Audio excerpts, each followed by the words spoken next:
Chapter 3 The One-Man Funky Groove Machine. First, this weird purple smoke started pouring out on the floor in the front of the music room. Then the sound of drums started pounding out of the boombox on Mr. Loring's desk. Then the lights went out and these laser beams started shooting around the music room in all different colors. It was cool. Suddenly, two men ran into the room and started dancing around. They were wearing football jerseys and baseball caps and holding microphones. Ooh, hats aren't allowed in school, I heard Andrea say to Emily. Those men are going to get in trouble. One of the guys started clapping his hands over his head to the drum beat. The other one yelled into his microphone, "Are you ready for some music class?" the guy screamed. We all looked at one another. We're not supposed to yell in school, but Miss Daisy wasn't there.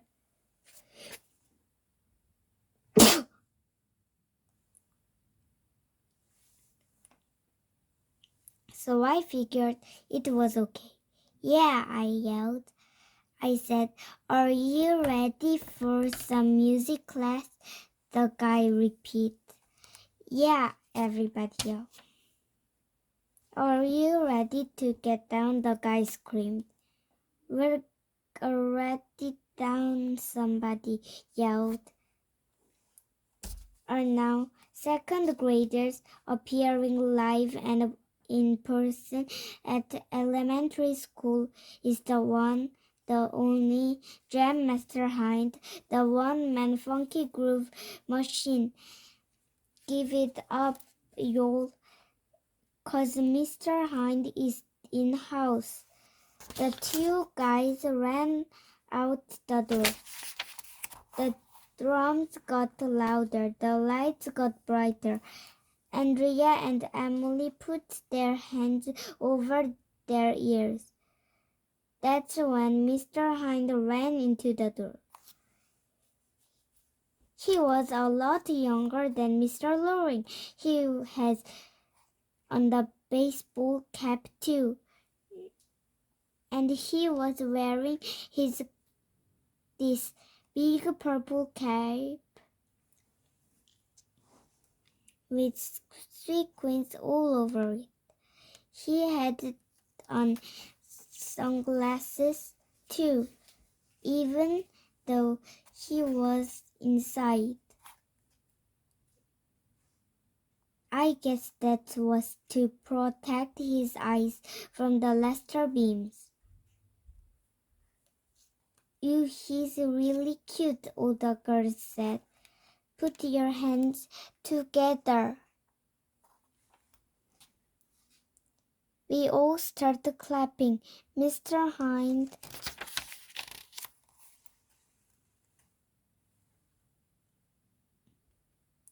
danced around a while and then he threw off his purple cap and started rapping onto the beat.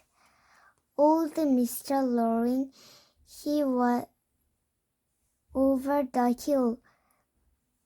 So the Board of Education told him he would have to chill.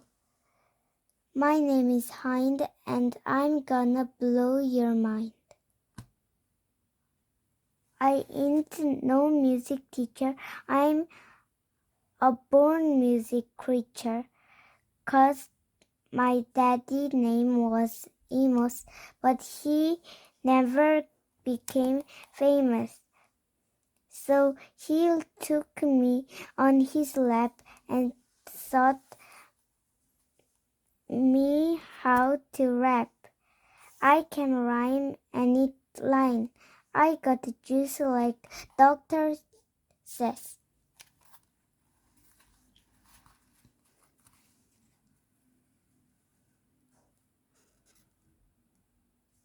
Until I hit it big, I got this teaching gig. So sit back on your pants and dig my new break dance. Mr. Hynde got down on the floor and started spinning around on his back like a top. Then he started spinning on his head. It was cool. Finally, the music and laughter stopped, and the regular light came back on. Mr. Hynde took off his sunglasses and put on regular glasses. He was panting like a dog. After I had game of fetch, me and Ryan and Michael got up and gave him a standing ovation, and the rest of class joined in too.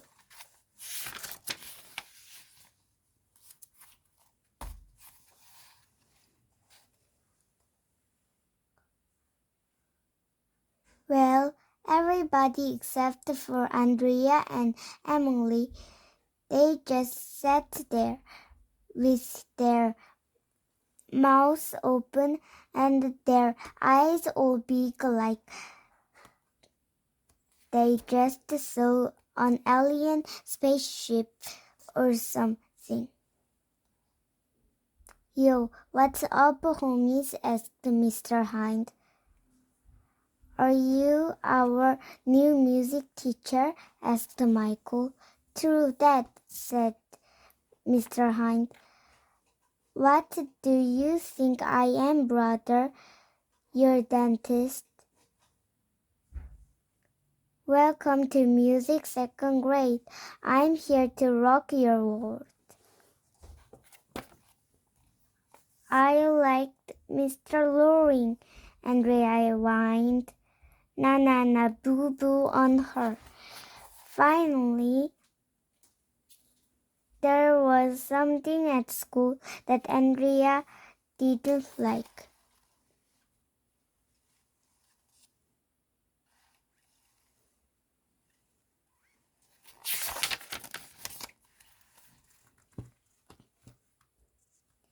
Anything Andrea doesn't like, I like. And anything Andrea likes, I don't like. We never agree on anything. I didn't even like rap music very much, but I think I'm gonna like it now that I know Andrea hated it. Andrea and Emily started in brown-nosing Mr. Hynde right away. They were trying to act all cute. What musical instruments do you play, Mr. Hynde? Asked Andrea. Sister, I play turntable, Mr. Hynde said. Then he took one of those big old black recorders that my parents used to listen to the insect times. He put it on record player. Then he started sliding the record back and forth while he rubbed the nail against it. This weird sound came out on the boombox. It was cool. Scratching records all ruined them.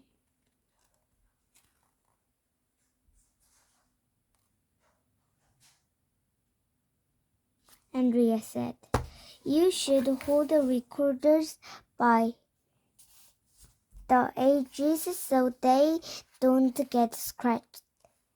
Can you possibly be any more boring? I asked her.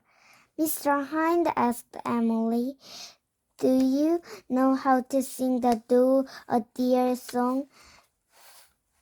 That's my favorite song. No problemo, sister, said Mr. Hynde. And then he started rapping again. Do a dear and a dear a do. The dear is here and the dear is near. But the do, she gotta go.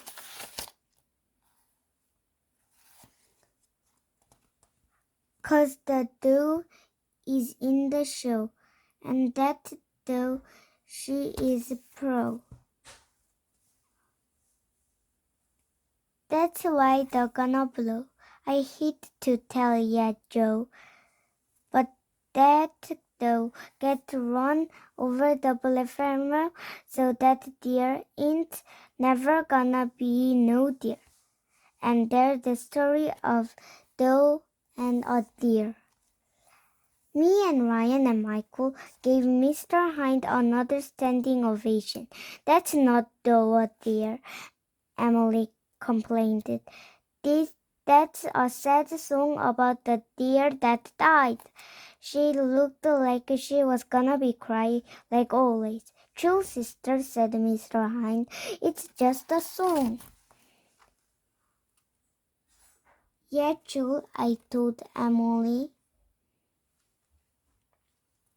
Andrea said she knew the real the deer song, and she started singing it, but she only got up to the part about the drop of golden sun when Mr. Hynde held up his hand like a police officer telling you stop your car. Whoa, that stuff is old school, sister, he told Andrea. It's so yesterday. I like Mr. Hynde's Do a Dear song better, I said. Me too, agreed most of the other kids. Aren't we going to learn about all the great composers? Andrea whined, like Beethoven and Mozart and Gershwin and Irving Berlin. Those dudes didn't bogey, said Mr. Hynde. I never listened to that stuff. This year in music class, I'm gonna teach you how to get down and get your sword on. We're gonna bust a move. I don't think I'm going to like a music class this year, Andrea whispered to Emily with a big worried face. I think I'm gonna love music class this year.